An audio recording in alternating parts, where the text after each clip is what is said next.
Hey everyone, it's Unbreakable Spirits. It's my daily show that I've just started in the Schmooze. And it's just a program where 5, 10 minutes we talk about anything and everything, what's in the news, the weather, whatever we want to talk about. So I hope you take 5 to 10 minutes out of your day every day to check in.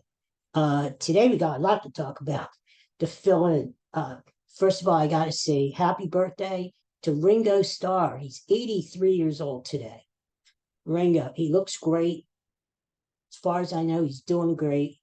Uh, he's really the heart and soul of the Beatles. I mean, Paul and John were the main singers and songwriters. George was outstanding too, but Ringo was always there, rock steady Ringo, and still doing great.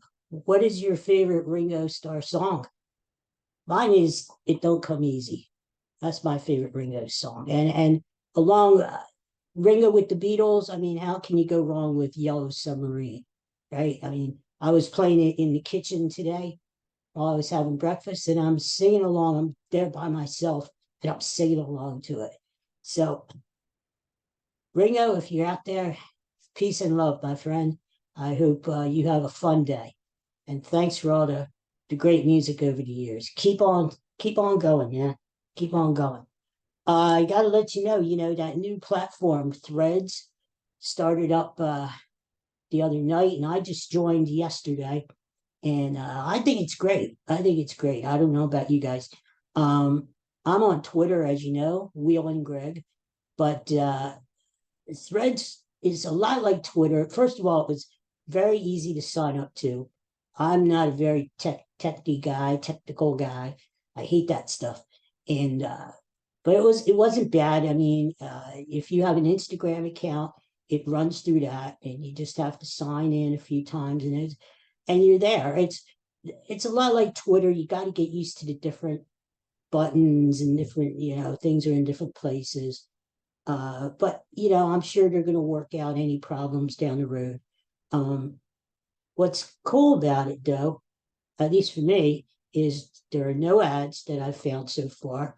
Twitter is every other post you're finding advertisements, and all I'm doing is blocking and blocking and blocking. Right. The other thing that has come up on Twitter is no matter where I post, if I post a comment or I post my own post, uh, there's I'm followed all of a sudden by a bunch of porno people, to put it nicely. People I don't even know or don't even want to know.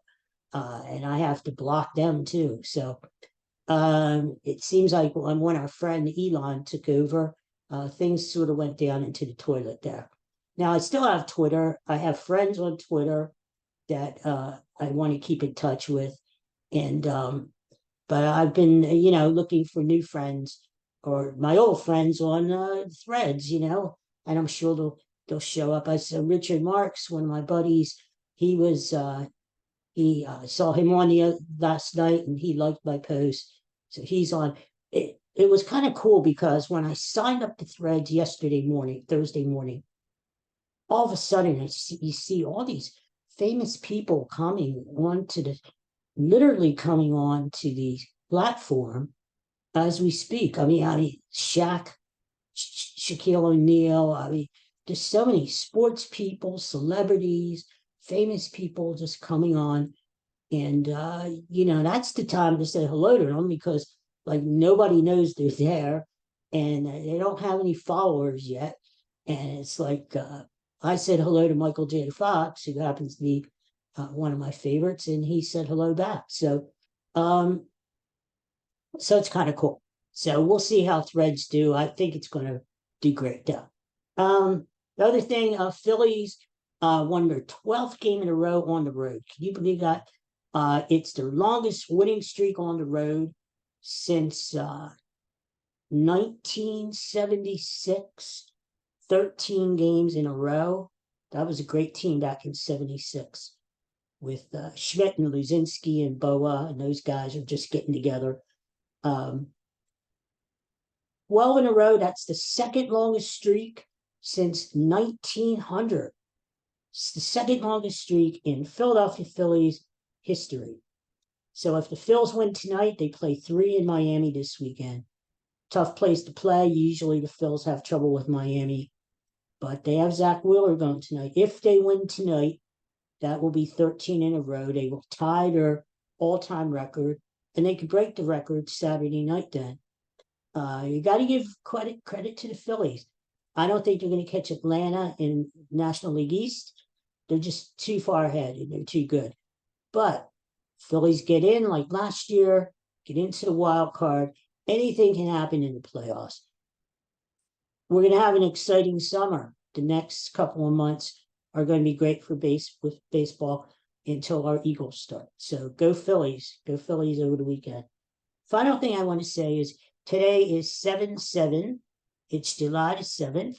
And this is a special day for me because 46 years ago to this day, I met the one and only legendary icon, John Ritter of Three's Company's fame. I think I told you this story before. I'll tell it real quick before I leave. We went down to see the old Mike Douglas show, me and my family, and John Ritter happened to be one of the guests on there. He was pretty well unknown at that time. In fact, we saw him in the summer. He had just filmed a TV pilot called Three's Company, and he wasn't sure if it was even going to be picked up by the network, by ABC. Pretty well unknown guy. His claim to fame was that he was the son of Tex Ritter, the country western singer. So he's kind of just starting out in the business. After the show was over, he was outside of the studio taking pictures, bunch of girls around him, good-looking guy. His manager, I think he was his manager, some older guy, saw me. We were hanging out in the courtyard there, deciding whether we wanted to walk down to see the Liberty Bell, which is only like a block away, or if we wanted to get in the car and go home. It was only about 1 o'clock in the afternoon. This old guy comes up to me and says, "Hey, do you want to meet Johnny?" I said, "I don't even know who he's talking about. Johnny who?" I was hoping it would be like John Lennon or somebody, right? I said, "Okay." He goes, "Johnny, come here. Come here." Like calling a dog. Anyway, and this guy, this young, good-looking guy in this navy blue suit, stops taking pictures with all these girls and walks over. And that's the guy who was on the Mike Douglas show. He was one of the last guests. He came over and he shook my hand. He said, "Hi, I'm John. What's your name?" I said, "Greg." He said, "Hey, Greg, nice to meet you." I gave him my ticket stub to sign. I'm still thinking, who the hell is this guy? I don't know who the hell he is. I really don't. He signed it.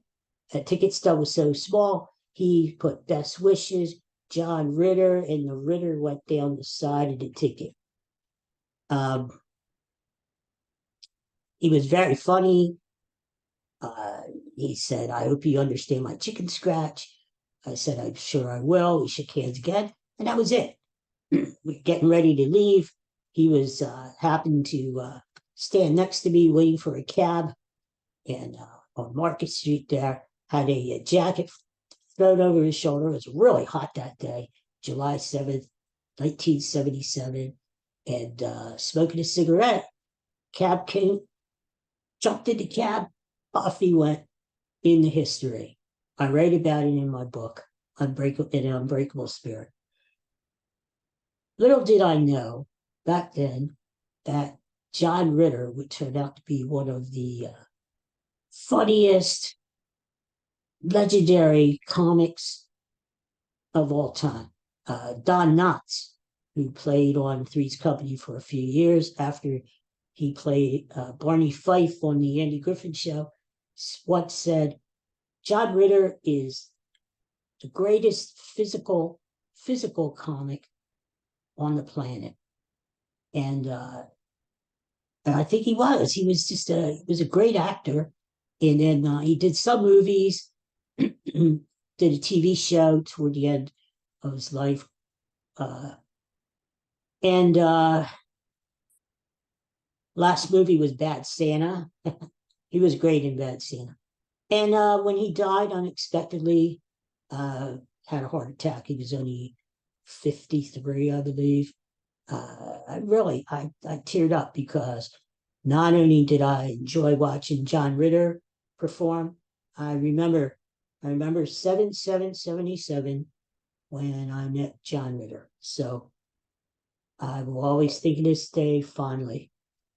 Anyway, you guys have a great day. Thanks for tuning in. I'll see you tomorrow and play a little Ringo Starr music today. You'll be happy you did. Take care for now. Bye bye.